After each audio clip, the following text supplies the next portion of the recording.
Hey, it's Matt, your average gamer, and this is the ultimate lightning build and guide. Basically everything put together in the best guide I can come up with for you guys. This is going to be awesome, a ton of fun.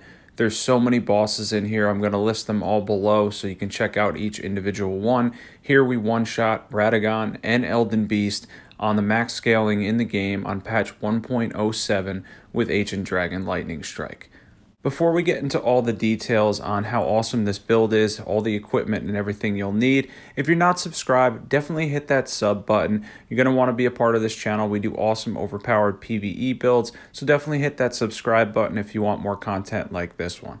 For equipment, now I attached a video below. I'm going to attach 3 videos below. I'll explain that later. One of them has the 150 stats. This is my overleveled character. We're using the Golden Order Seal plus 10.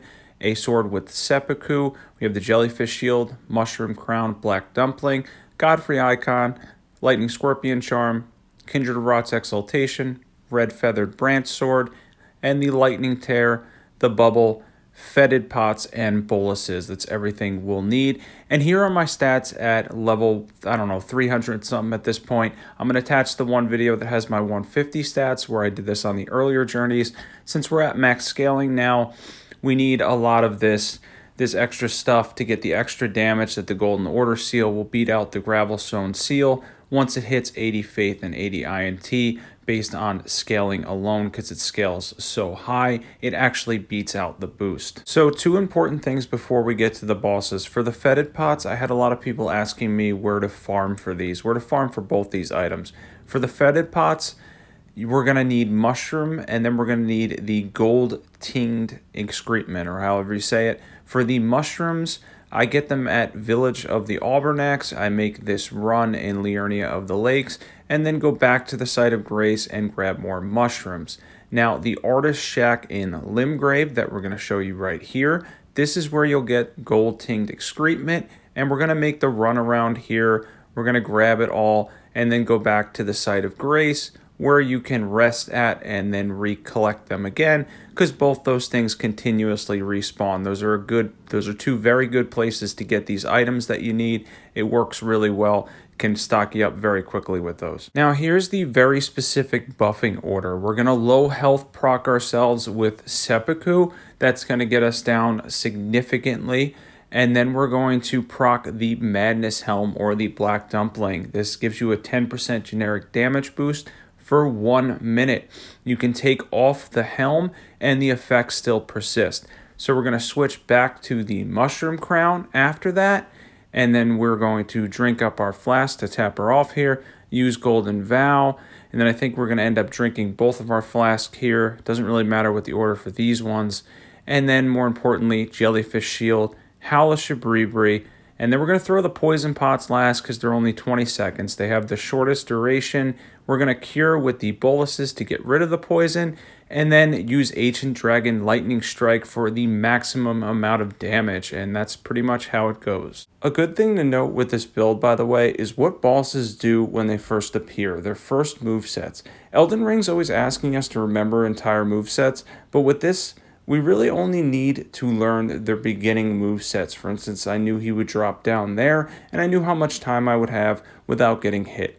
Now, for Margit, Mog, Morgott, all of them, anything that could be shackled, just shackle it, hit the lightning, and you'll do massive damage. As you can tell, we completely obliterated him, no issues there. For Godric, we actually make a mistake here. I was being too cautious, and I ended up stepping a little too far from him, even though he was able to reach out and hit me.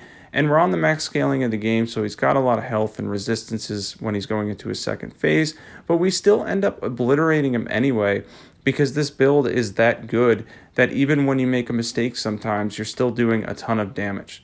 So dragons, all right, they're the easiest thing in the world with this build. You don't even need most of the buffs for the dragons. You just need like the Jellyfish Shield and Howl, and you can one-shot them. Other than the lightning resistant ones in Farum Azula and such, you can pretty much obliterate them. They all take extra lightning damage, which with this build isn't even needed. So as buffs come along on top of the extra damage, it just completely destroys them, the fact that they're large targets as well.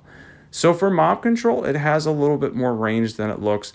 Not the most ideal thing for mob control, but it does work if you're in a bind, and it has longer range than it looks. So for Radagon here, I didn't get him on one shot on this go. I only had one day to really make this video. I put in as much time as I could. Didn't want to stick too long on any individual boss, but the ideal concept is to draw out that long combo he has, that extensively long, straightforward combo, so that you can buff on your horse, do everything you need to do, and then get closer than I was to him, use Ancient Dragon Lightning Strike, and you can actually one-shot him, no issues there.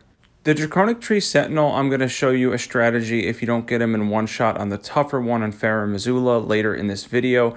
I made a mistake here and he started creeping up on me. Generally, you don't want him to be alert until you go up to him, but he was one shot anyway. That one is most of the time. He's fairly easy to just walk up and cast because you can buff everything, and he basically gives you a free shot at him, and at that point, take the shot, get close enough but a little bit distance away from him, and you'll be able to get him in one shot. Goodbye Tree Avatar. I honestly don't know why that was in there, but as you can tell, Tree Avatar is not a problem with this build. They pretty much all go down in a single shot from Ancient Dragon Lightning Strike.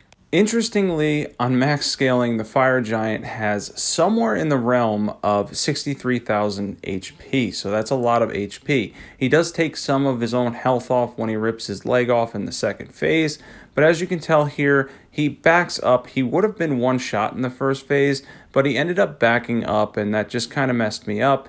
After that, though, we do get him in one shot in the second phase here. What you would want to do here is buff the Jellyfish Shield and Howl really quickly, and then go right for his face, right for his head, his entire body. He'll take the entire damage from Ancient Dragon Lightning Strike, and he'll fall no problem. You won't have any issues there. He'll fall to the ground, and that is one big guy down. The Godskin duo can be a pain. They can be really annoying. I recommend sleeping pots for them. I tried this a couple of times, and while I have got them in one shot, all 40,000 damage in a single cast of Ancient Dragon Lightning Strike, that video is on my channel. For this one, they just kept separating for some reason. I don't know why, but they wouldn't go near each other. Generally, if you're going to one-shot them together, you need them to sleep next to each other. They wouldn't do that. They wouldn't fall asleep next to each other. Instead, they decided to just fall asleep, I guess, as far as possible away from each other. So I ended up having to settle to one-shot each of them. But as you can tell, this is what you do for them. This is not difficult. This build is really universally fantastic. It works for everything. Just put them to sleep, no problems there, and you'll completely obliterate both of them without any issue. Now, for the tougher Draconic Tree Sentinel, I want to point out something here because a couple people on my channel needed help with him. You typically aren't going to get him in one shot. He's got a ton of HP compared to the other one, and he's also not a big target, and he's on a kind of weird angle where it slopes down. He did kill me the first time because he ended up having that no HP bug. I thought he was dead, so I just stood there and he killed me. But the second time I went up to him, typically you're going to do a ton of damage, and then he's going to give you a free shot when he lights up his lightning, and you're going to take that second free shot, and then goodbye Draconic Tree Sentinel.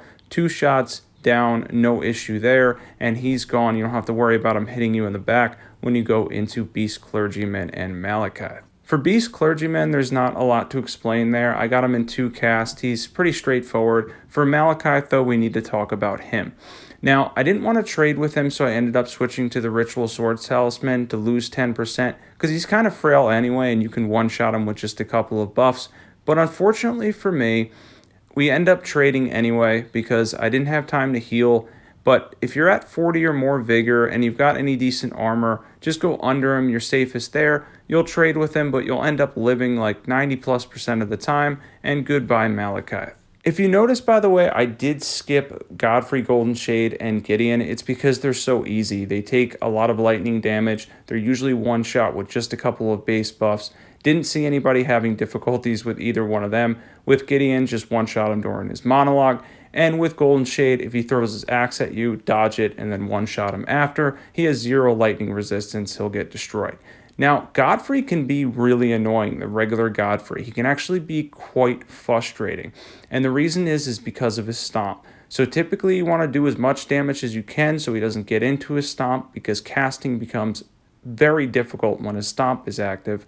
And then during his second phase, just take a step back.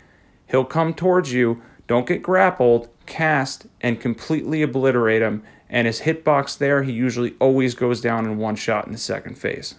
Despite Placidusec's awesome appearance and the fact that he's probably my favorite boss in the entire game, I think he's absolutely awesome, he doesn't actually have that much lightning resistance.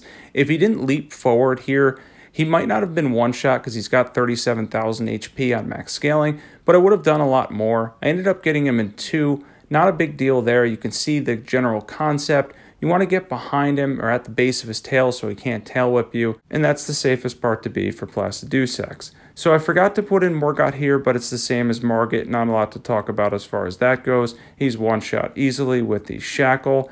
By the way, the 3 videos that I'm putting in the description that you need to check out if you want to do this build, the one that shows you where all the items are, the one is the Power Lightning build, that's the base build, and then the one that has the 150 stats because I wasn't able to find my screenshot for that. If you're not subbed, definitely sub to this channel. There's a ton of great PvE builds on it. Thanks for watching, everybody, and I'll catch you guys there.